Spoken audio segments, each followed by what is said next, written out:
Well, you made it. The final AP Euro guided lecture. Is it as exciting as you had envisioned it? This is the last time period, Unit 9. You can see there it's Cold War and Contemporary Europe. The time period is the same as period 8, although, like I explained back in that unit, I keep saying period, in that unit, that was kind of like the first half of the 20th century, and this unit is kind of the second half of the 20th century. So this unit is really 1945 to the present, even though it says 1914 to the present. Wow, this is like a catch-all unit at the end of the AP Euro curriculum. It's like they just sat down and were like, all right, what's all the stuff we haven't covered yet? And just threw it all into this unit. There's actually more, there's more to it. 15 topics. It's crazy. So you can see here, I broke it down into these 4 topics: the Cold War, decolonization, sociocultural changes, and globalization. I think that's kind of how you can break these down.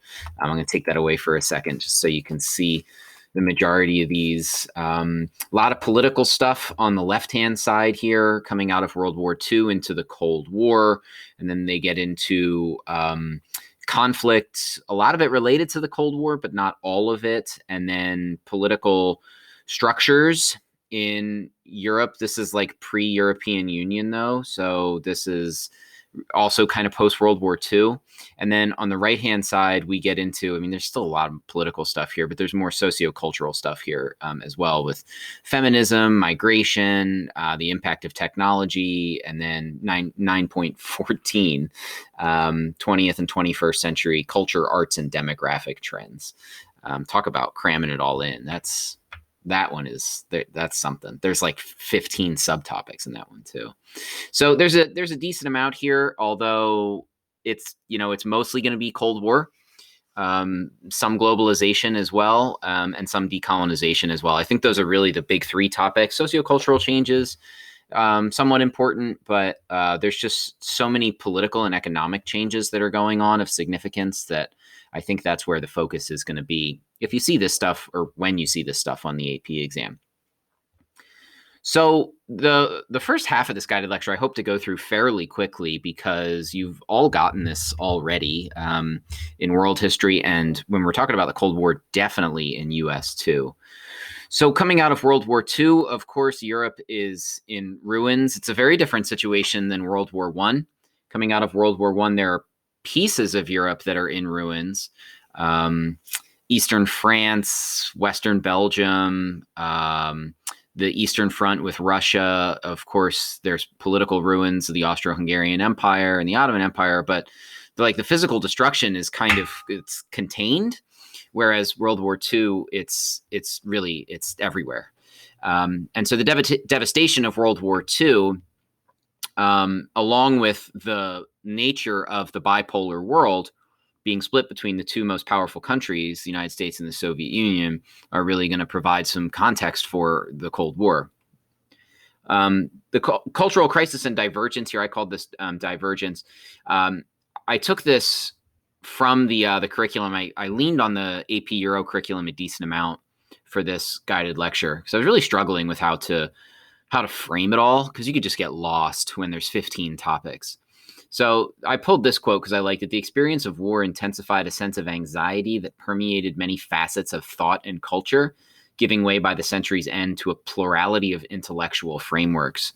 I like that because it goes to show that the physical destruction of the war didn't just lead to physical changes. It, of course, led to physical changes, but it also led to psychological changes, intellectual changes. It led to a reckoning with the world, but within Europe, with itself. And that reckoning is going to take some time. It's going to take the duration of the Cold War. It's going to take into the 1990s, and in some ways it's still going on today. Brexit is a good example of how Europe is still trying to make sense of itself. And then the third piece of context are demographic changes. Europe is really changing pretty rapidly in the second half of the 20th century into the 21st century. The diversification of people, the end of the colonial era is going to add some impetus to this, those changing thought patterns that I talked about before as well. And like the increased integration of Europe is also going to be a part of this, caused by demographic changes, accelerated by demographic changes. So this is the stuff I'm going to go through pretty quickly. So the Marshall Plan of 1948, y'all remember. How are we going to rebuild Europe? The United States needs to rebuild Western Europe, because without a rebuilt Western Europe, there's the specter of spreading Soviet communism. So the Marshall Plan is that economic package that is very much related to the Cold War. This is just a map that shows the proportion of, I guess it's not proportion, it's like the amount of spending, basically. You just don't have a key for it. But I just threw it up there because I wanted you to see who's getting this money from the United States. Of course, Great Britain and France receiving the lion's share, but West Germany and Italy, two of the three Axis powers, are receiving a good amount of it as well. So the Western Europe is rebuilt by the mid-1950s. Western Europe is going at a pretty good pace in terms of industrial capacity. Eastern Europe is going to take a lot longer, and in many ways, it's still stagnating in the 21st century. Eastern Europe is going to be controlled by the Soviet Union. The Soviet Union tries to rebuild parts of Eastern Europe, doesn't rebuild parts of Eastern Europe. The Soviet Union doesn't have the same economic capacity as the United States, so even the places it's trying to revitalize are not going to have as much success as what we see in Western Europe. And after the fall of the Soviet Union, there is some economic growth in some of these places, but in other places, and we'll talk about this a little later in the guided lecture, they are still stagnating, because the dissolution of the Soviet Empire is very haphazard. And so many of these Soviet republics or Soviet client states, all of a sudden in 1990, 1991, have complete economic freedom.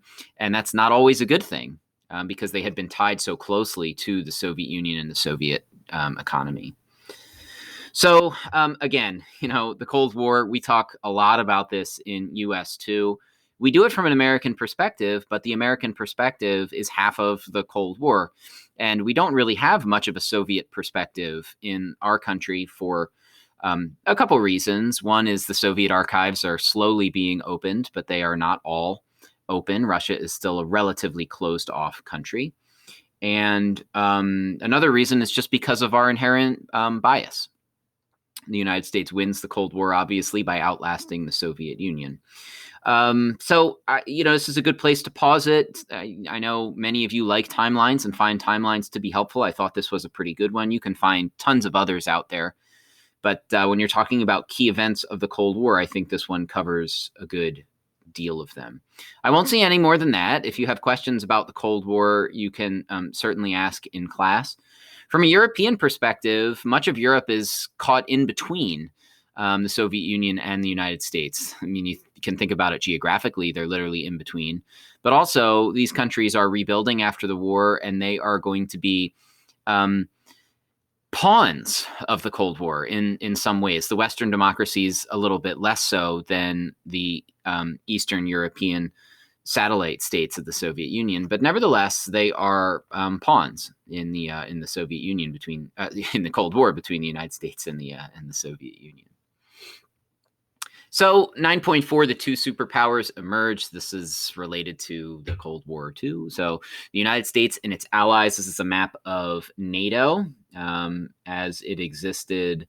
Might be present. This map's probably about 5 years old. It says imminent for North Macedonia. I don't know if that's happened yet. But you can see NATO, the founding members in 1949 there in dark blue, hence the North Atlantic Treaty Organization. All these countries are in the North Atlantic, save Italy. And it's expanded beyond that to the rest of Western Europe, with the exception of Ireland and Switzerland, and then much of Central and Eastern Europe. There's a couple other ways that the United States is going to try to extend its influence. The International Monetary Fund is a good example of this, still around today. It's, the goal of the IMF is that it's a financial institution that's international in scope, of course, and they're trying to promote sustainable economic growth around the world. They're doing that by investing. It's very similar to the World Bank. The World Bank is more about like developing underdeveloped countries, whereas the IMF is more about global economic stability. So countries contribute funds to the IMS, which are then like pooled, and those funds are used where they are deemed necessary by the directors of the IMF. Both the IMF and the World Bank are ways for the United States and her allies to try to reshape the world in their image. So you can look at this as a double-edged sword. If you believe that this is a good thing and that the world should be remade in this image, then the IMF and the World Bank are probably to you a good thing. If you believe that this is a bad thing, then they're a bad thing. There are some who, especially the World Bank in this country, has been somewhat controversial from time to time. The World Trade Organization, the World Bank, like organizations like this are sort of seen as neo-colonialist by some people. It's all about trying to carve out the world that either of these two countries wants. The United States is going to outlast the Soviet Union in the Cold War, and so its influence is going to extend into the modern day, more so than what the Soviet Union is doing, which is the Warsaw Pact, a response to NATO, and the Council for Mutual Economic Assistance in response to the IMF. Both of these organizations are less successful, of course, because the Soviet Union has fewer allies, the Soviet Union has fewer resources, and the Soviet Union is going to collapse in 1991. So I talk often in APUSH about the fact that I view the Cold War as a struggle for the hearts and minds of the non-aligned peoples of the world. And that is a struggle that is going to play out across the world. Arguably, the Cold War, I don't even know if it's arguable, the Cold War has a huge impact in the developing and underdeveloped world.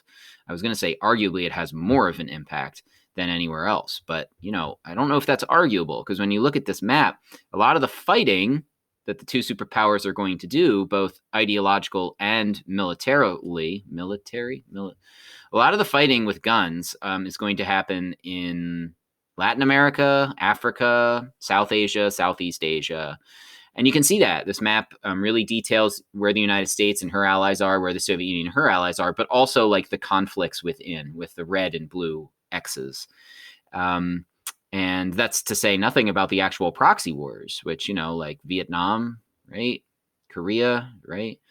They label Afghanistan here, which I would argue that's a proxy war, but it's splitting hairs, I suppose. So yeah, bipolar world, right? The Iron Curtain, of course, another term that you've heard, coined by Winston Churchill in 1946, a speech he gives in Fulton, Missouri. The Iron Curtain comes to represent the Soviet Union and the repression and limited self-government of the Soviets. Another quote that I pulled from the curriculum. The Soviet Union oscillated between repression and limited reform until the collapse of communist governments in Eastern Europe and the fall of the Soviet Union. So this is not just the Soviet Union. This is also its client states, like Poland and Hungary and Romania and Ukraine, Czechoslovakia, these kinds of countries. I guess Ukraine is one of the Soviet republics, so not Ukraine. Yeah, so that's where that quote comes from. There are revolutions that we see, attempts to tear down the Iron Curtain or attempts to just get away from it, break free. Most famous of these are the Hungarian Uprising, which is the mid-1950s, 1956, I think. Don't quote me on that. And then the Prague Spring, which is 1968. They are mostly unsuccessful. They're pretty much symbolic. They do have significance, of course, in those societies, but they are unsuccessful insofar as they do not bring democracy to Hungary or Czechoslovakia. So what happens here? So after the Soviet Union collapses, Eastern Europe all of a sudden is just, it's free. And like I said on the other slide, it's very haphazard. I should hide this so you guys can, yeah. So post 1990, mostly what we see are these now newly independent countries having somewhat peaceful revolutions. They just declare their independence from the Soviet Union and they go about setting up new governments. But this is not to say that this process was easy. It was not, and it is still going on in some places, and there are still a lot of difficulties in Eastern Europe and indeed in Central Asia, where countries like Azerbaijan and Kazakhstan, Turkmenistan, we can't forget about these countries as well. I mean, this is AP Euro, but those countries are also struggling with their post-Soviet legacy. The collapsing of the Soviet Union was followed by a severe drop in the economic conditions, the social conditions in post-Soviet states. We see increase in poverty and crime and corruption, unemployment, homelessness, pretty much all of the negative indicators that you can look at when you look at a society are increasing in the 1990s due to how disorderly this collapse was. Many of these countries had been repressed by the Soviets, and many of their economies had been tied to the Soviet economy. And so now all of a sudden that link is severed. And for many people, this is a good thing in the long term, but in the short term, it leads to a lot of problems. And this is somewhat related to this. I mean, 9.5, post-war nationalism, ethnic conflict, and atrocities. There are some that we can point to that are related to the Cold War. And the difficulties of the Soviet Union. I'm going to point to a couple that aren't really related to the Cold War. So those are the ones that the AP Euro curriculum points out. But we could see these in the Cold War too. So nationalist violence post World War II. The curriculum gives the example of Ireland. This time period in Irish history, especially Northern Ireland, is referred to as the Troubles in the late 1960s until the late 1990s, a wonderfully understated term, because the Troubles were this conflict that was mostly localized to Northern Ireland, but it did spread to the Republic of Ireland. It's sometimes called an irregular war because that's what it was. There aren't like two armies that are fighting, and the fighting was pretty sporadic and intermittent. But it lasts for about 30 years, and there are going to be over 3,500 people who are killed, more than half of whom are civilians. The other large number is British troops who are in Northern Ireland. And what's happening here is that the south of Ireland gained its independence in the early 1920s, but those 6 northern counties are still a part of the United Kingdom. And in the late 1960s, there's a nationalist or Republican movement to unify Ireland. There are, however, Irish people in Northern Ireland who want to be a part of the United Kingdom. And also Britain has no plans on letting go of Northern Ireland. And so for those 30 years, there is conflict. This is resolved by the Good Friday Agreement in 1998, which is an agreement that has held, but there's still tension in Northern Ireland. Not fighting, but tension. Chechnya is another great example of this nationalist violence. Chechnya is the semi-autonomous region in Russia, and so Chechnya in the 1990s, there are they declare their independence, like many other places that used to be controlled by Russia. The Soviet Union dissolves, and many Chechen people are like, "Cool, we're done too." But Russia was not ready to let go. So Chechnya declares its independence in 1991, I think, and then Russia invades, and they fight a war a couple years later, I think 1994. And long story short, Russia is going to prevail, but it's going to take a while for them to prevail. Both of these conflicts, Ireland and Chechnya and Russia, are also underpinned by religious differences. In Ireland, the South is predominantly Catholic. Northern Ireland is predominantly Protestant.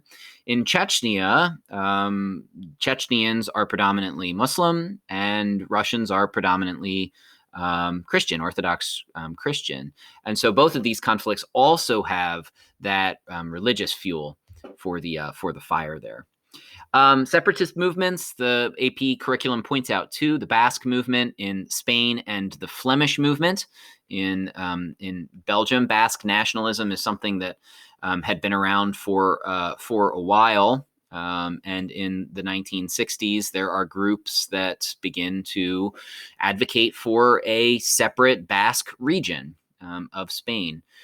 Again, it's not a movement that has been met with any success. The Flemish separatist movement, same deal. Flanders is still a part, and Wallonia is still a part of Belgium. But examples of how some people are trying to redefine nationalism in this post-war time period. And then lastly, ethnic cleansing. We see ethnic cleansing and ethnic conflict in its most extreme form in what some people would call genocide. Genocide. Conflict in the former Yugoslavia, which breaks up in the 1990s. Ethnic cleansing perpetrated by the Serbians against Bosnian Muslims, led by Slobodan Milosevic in the early 1990s. And then again, there's ethnic cleansing, this time perpetrated by Albanians in Kosovo against Serbs and other non-Albanians in 1999. Yugoslavia in the 1990s was a real area of interest for the Western world. The Cold War had ended, and so the focus is no longer on the two superpowers. And Yugoslavia is actually taking up, the breakup of Yugoslavia is actually taking up a lot of the world's attention. There are UN peacekeepers who are sent in there to try to stop the Bosnian genocide and then the Serbian genocide. Mixed bag in terms of success or failure. So that's 9.5, post-war nationalism, ethnic conflict, and atrocities. Too many atrocities. 9.6, contemporary Western democracies. Really the only thing here that the College Board wants us meaning teachers, to point out is how, especially it's right in the title, Western democracies, but also Central European democracies, especially post-1990, are increasing welfare, and they're turning into welfare states. Love this chart, really, really love this chart, which just shows the public expenditure as a percentage of GDP on social programs, types of social programs.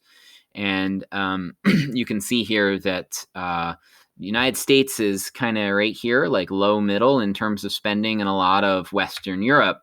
I guess all of Western Europe is ahead of the United States, except for Spain here and Portugal here, in terms of spending on their social welfare, sometimes referred to as cradle to grave welfare. This is different than what we have in the United States. We have some welfare, but it's Social Security, Medicare, that's for the elderly, Medicaid, that's for the poor, but we really have a limited welfare net. You don't see this in especially Scandinavia, the Scandinavian countries, but most of Western Europe has a pretty robust social safety net. So what does this mean? Higher standard of living.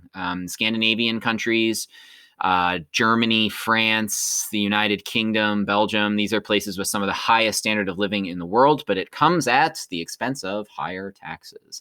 So it's, of course, a double-edged sword. You want higher standard of living, you also need higher taxes. You need more money.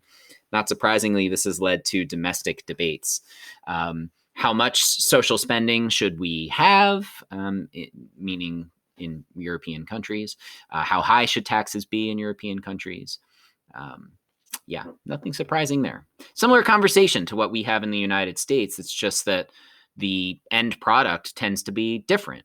In Western Europe, it tends to be the acceptance of higher taxes for a higher social safety net. In the United States, it's more an acceptance of lower taxes for a lower social safety net.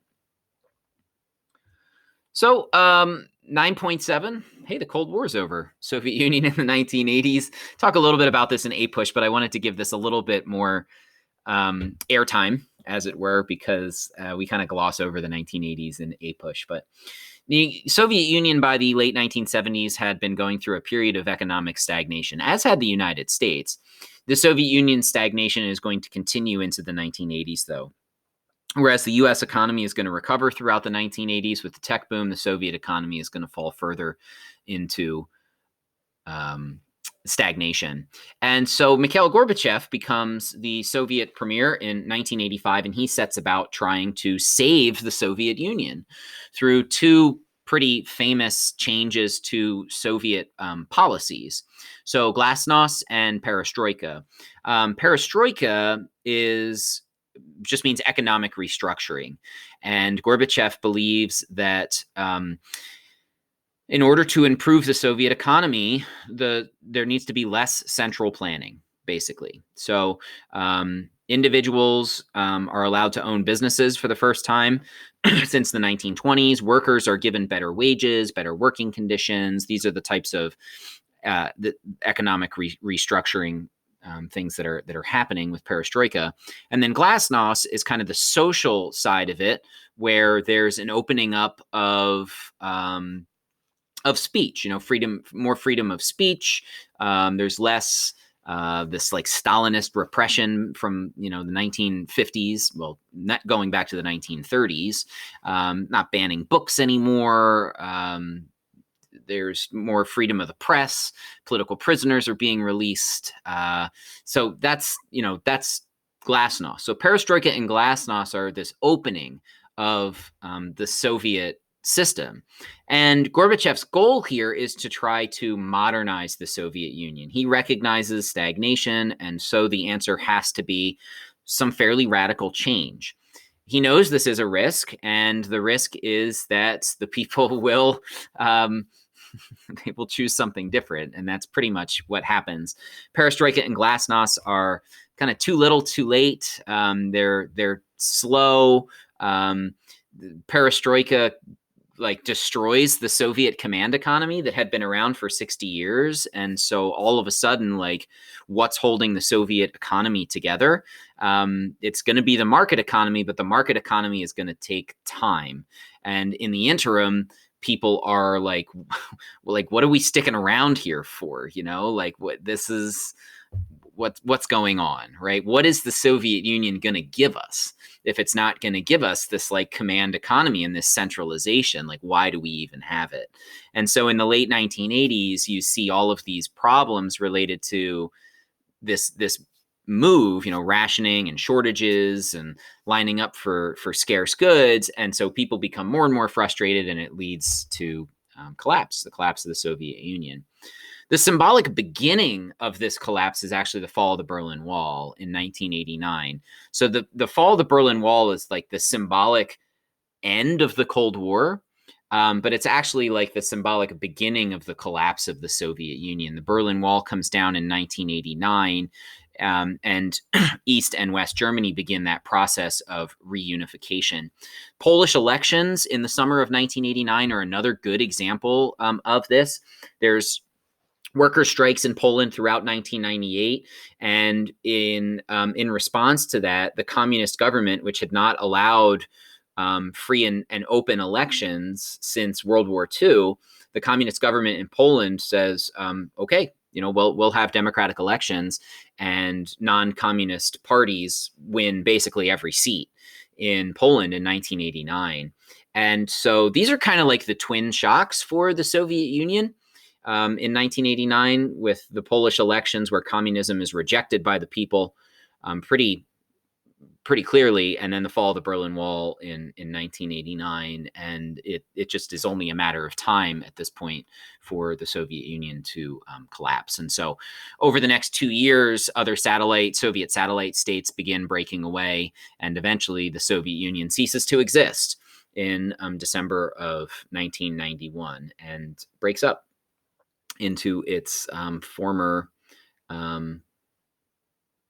I was going to say client states, but there's some new states there as well. Some states that had never existed: Estonia, Latvia, Lithuania. There's going to be all kinds of political change here. So the effects are massive. Of course, the end of the Cold War. Germany is reunified. It had been two separate countries since 1945. The spread of capitalism and the breakup of Czechoslovakia. Last, the European Union is also enlarged. This is not the formal European Union, which is created in 1993, but we'll see in one of the later slides that Europe had been I was going to say unionizing, but not unionizing. Europe had been drawing closer and closer together since 1950. And so once the Soviet Union collapses, that process accelerates. So the fall of communism, Europe is remade throughout the 1990s, and this is a process that is still going on today. 9.8, 20th century feminism, second wave feminism, one of those other things that we talk about in 8-Push. I hope you remember that, 1960s through the early 1980s, very, very related to what's happening in the United States. Betty Friedan's feminine mystique and the pushing for the Equal Rights Amendment in the United States. This is similar to what women all across, especially Western Europe, in the late 60s, 1970s, 1980s are going to be fighting for the second wave feminism. Better pay, equal role in society, the same things as second wave feminism in the United States. There's also new modes of managing reproduction, thereby giving women more autonomy and control over themselves and their place in society. The birth control pill from the 1950s, scientific means of fertilization that's going to come around a little bit later. There are some notable women who the curriculum points out who attain high political office. I guess showing that women are gaining political acceptance in Europe. I think that's, still a long way away from that, but I suppose the College Board is pointing out here that Europe is moving in that direction. And I guess that's a fair thing to say. Margaret Thatcher, the first female prime minister of Great Britain, 1979 to 1990. Mary Robinson, the first female president of Ireland in the 1990s. She's 1990 to 1997, I think. They point out Edith Cresson of France, who was prime minister for a short time in the early 1990s, and she was the only woman to ever serve in that role. We could put Angela Merkel could be in here, who's one of the most well-known and powerful presidents in Europe at the time of this making, president of Germany. So women definitely are entering more into the political sphere, the upper echelon of the political sphere of European politics by the time we get to the 1980s. But and this is kind of where I would push back against the College Board's seeming thesis here. Women continue to face economic and social inequalities throughout Europe, as they do here in the United States. Women are paid less. Women are discriminated against in the workforce in terms of hiring practices. Women have less economic autonomy. All of these issues are still facing women. They're getting better, certainly compared to where we started this course, but it's still a long way to go. So that's 9.8, 20th century feminism. Second wave feminism. Third wave feminism is kind of in here too. Third wave feminism is 1990s feminism into the present day, but for some reason they don't really touch on that, and I wouldn't expect to see it on the AP Euro exam either. Well, decolonization, here it is. My goodness. A process that begins prior to World War II, but really accelerates after World War II. The question is asked by the colonial peoples of the world at the Paris Peace Conference in 1919, how can you fight a war for self-determination and freedom and still continue to keep hundreds of millions of people under your control? And at the Paris Peace Conference, the victors just kind of wipe it away. But that becomes even harder to justify after World War II. And so colonialism along with other economic issues, is brought to an end. These empires are very expensive and very hard to manage. So it's not just the benevolence of the colonizers that all of a sudden realize, oh, this is wrong, we need to stop this. It's also, holy crap, we can't sustain this economically anymore. So there's the political side and the economic side. Colonialism became politically and economically indefensible, I guess is the way that I would say it. So it occurs over the course of the entire century, but really post 1945, varying degrees of cooperation, interference, resistance from European imperialist states. There are some places that get independence, I don't want to say easily, but comparatively painlessly. I can't even say that. But, you look at like India and Pakistan, for example, a couple 100 million people, and the British eventually just walk away. Now, it's going to devolve into a very bloody civil war after that. But in terms of the process of colonization, it takes a while. You have Gandhi, and there are people who die along the way, but it's nothing like what we're going to see in Africa, in Algeria, for example, Vietnam, in Cambodia and Laos, with French Indochina after the French try to reassert their control there. There are still many countries that are living with this colonial legacy today. I guess that's what I would say about decolonization. It's another one of those topics that could have its own course in terms of the amount of change and complexity that we see here. So I'll try to keep it brief, I suppose, in the effort of getting through this. Oh, the European Union. Hello. 9.10 is the European Union. European Coal and Steel Community in 1950 is the first one of these like unions of European countries. You see what I did there? So it's, the European Union is first and foremost an economic union, and we should remember that about it. It is born out of economic concerns and economic considerations. And so the European Coal and Steel Community is founded in 1950 to foster and to spur post-war economic recovery, basically. This develops into the European Economic Community, which, as the name suggests, is just a broader umbrella in 1957, but it really doesn't come to its full form until 1993 with the founding of the European Union. But even then, you can see the European Union is still expanding. There are still parts of Europe that are not part of the European Union. There are parts of Europe that are breaking away from the European Union. I guess just one, the United Kingdom. But the European Union is a political and economic union today. It starts out as economic, but over time, the countries that are in it recognize that if you really want economic power and growth and development, you need to pair it with political power. And so what we see is by the 1990s, the European Union is embracing a standardized system of laws. There's a European Union passport. You can travel between European Union countries very easily. There are open borders. It's easy to get a job across borders in the European Union. So this is the standardized system of laws. It's also incredibly powerful. With the implementation of the euro currency, passed in 1999, implemented in 2002, almost 20% of the world's GDP is coming out of the European Union. So it's a very, very powerful bloc of countries. Europe recognized that in order to compete with the United States economically, they needed to integrate.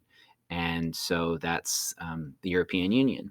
Not to say that it is all clear-cut. Of course, Brexit has showed that there are people who question the merits of the European Union. Nationalism is still a very potent force. And so there are people in Europe who say, look, there are great benefits to be had here. There are economic benefits, there are political benefits, there are social benefits, but there are others who say, yeah, but what are we giving up? What is the cost of this? Are we giving up our identity? Are we giving up the very essence of who we are? So where will we be? Where will Europe be in 100 years is anyone's guess. I mean, will all of these countries still continue to exist? All? Probably not. Many? Probably. But the question remains, how much of a shared European identity is there? And how much of this can the European Union foster and support? And how much of it will come at the expense of national identity? Some national identities that have been around for over 1,000 years. So it's an interesting question, and it's one that's still playing out today, of course. So migration and immigration, speaking of changes and national identity, post-World War II, we also see increased immigration into Europe. Post-colonialism is going to be, it's going to have a role to play in this, as these colonial, these former colonies are, I was going to say given independence, but many of them fight for their independence. So as these former colonies get independence, there is migration from these former colonies to the imperial metropoles, which seems kind of counterintuitive, but a lot of colonialism is invisible connections, economic connections, social connections. You know, it's easier for someone from Algeria to emigrate to France because they speak French. So even though that Algerian person may harbor all kinds of complex thoughts about France and what they think of France, it's maybe they need a job. Maybe they have family there. So there's all of those complexities that go into this as well. Also, Europe is growing economically throughout the 1950s, post-World War II, 1960s. So this is a pull for many migrants again in the 1990s. You think about the collapse of the Soviet Union, that's also going to be a catalyst for migration within Europe. And so, yeah, economic reasons, push and pull factors. What we also see, and talk about this with I can just put the infographic up there now, but there's ethnic and religious tensions that have been playing out in Europe for a while, of course. But, you know, it's kind of accelerated recently in the very recent history. The migrant crisis of 2014 and 2015 is a good example of this, is the rise of the Islamic State in Syria and Iraq and the Middle East. There are people who are fleeing from the Islamic State, hundreds of thousands of people who are fleeing. And this is also coupled with people who are fleeing just incredibly poor economic conditions in Africa and Northern Africa. And where are these people going? They're going to Europe. I mean, they're trying to get to Europe. That's their goal, is to get to Europe. And you can see on this chart, a number of them are going to Germany. Germany has a policy of just like opening their borders to refugees. And this has caused tension. And there are a lot of German people who support this and who believe that it's the right and humanitarian thing to take in these beleaguered and suffering people. But there are other Germans who say, we can't sustain this. We can't support this. These people are showing up. They don't speak German. They don't understand our ways, our customs, our laws, our history. What do we do about that? And so it's still something that's playing out today. You know, you can see the countries of origin a lot of these people are coming from the Middle East, and they are fleeing from the turbulence in the Middle East. But you also see Nigeria up here. You see Pakistan up here. You see Somalia up here. So yeah, ethnic and religious tensions. And this is another great way to look at this. Foreigners as percent of total population. This is from 2012. You know, some of these countries, like look at, you know, Spain, what's that, 10 to 15% foreign born. And most of the other countries that we see in Europe are above 5% in terms of foreign born. The Baltic states, you're talking about more than 15%, 2 of the 3 Baltic states. So it's pretty remarkable the extent to which this migration for hundreds of years in our country, in the United States, we talk about Europeans leaving Europe to come here.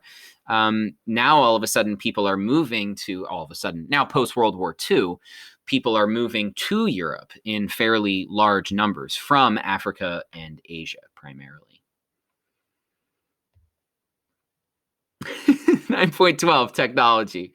This like literally, I was like, what am I gonna put on here? There you go. There's your technology slide. I mean, what does the College Board expect us to talk about here? Like, technology revolutionizes Europe. Yeah, no kidding. You think? Like, take a look around. Take it how you're doing this guided lecture. Take a look at the TikTok video that you're watching on your phone instead of listening to me. Like, yeah, no kidding, right? Technology. Hey, guess what I'm going to talk about for globalization? So, I mean, same thing. Increasing integration due to this technology. How does the world globalize? It globalizes because in no small part, the technology all of a sudden exists. And I do mean all of a sudden this time, all of a sudden exists to make this globalization possible with the radio, early days, TV, less early days, computer, more recent. It's obvious. I mean, this is the process, right? Technology is accelerating globalization. And that's the same in our country as it is in Europe. So there you go. There's 9.12 and 9.13. and 9.14, again, I'm looking at this in the AP Euro curriculum, and I'm saying to myself, how am I going to cover all of these things? You could have an entire course. I mean, 20th and 21st century culture, arts, and demographic trends. Yeah, sure. We'll just touch on that in AP Euro. I mean, get out of here. Come on. There's a lot here. Things I want to highlight. Organized religion and the role of organized religion. What the College Board is pointing out here, it still plays a role. Secularism is chipping away at this. Ideological conflict is chipping away at this. Think like communism. Rapid social changes chipping away at this. So yeah, I mean, they talk about like the Second Vatican Council. Forget about that. And then, the arts, I don't really think there's anything too necessary to talk about in here. It's very similar to the last unit that we did when we started to get into modern art. And that's still sort of where art is today, at least my rudimentary understanding of it. Birth rate is increasing dramatically after World War II with the baby boom. We looked at this in APUSH, the significance of the baby boom on American culture. This is having a similar effect on European culture, especially Western Central European culture. The power of the youth revolt.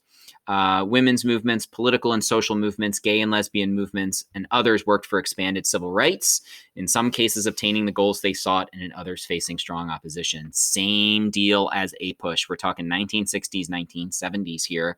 And then, hey, look at this one. Intellectuals and youth reacted against perceived bourgeois materialism and decadence. Most significantly with the revolts of 1968. Hey, go figure. That's APUSH. So, I mean, that's a great connection to what's going on in the United States, because what we're starting to see is this globalization process play out. You have youth revolt in the United States in the 1960s. What are they revolting over? Capitalist decadence and class divisions and race and the Vietnam War. What do we see in Europe? The same thing. We see the youth revolting against this bourgeois decadence and materialism and class divisions and poverty, and they're angry about the Vietnam War as well. So it's the Western world really is becoming much more linked, which is why I feel like I need to cover this stuff less in the guided lecture. At least I hope I do, because to do so would be really, really difficult, because there's so many deep things that we could tear apart here.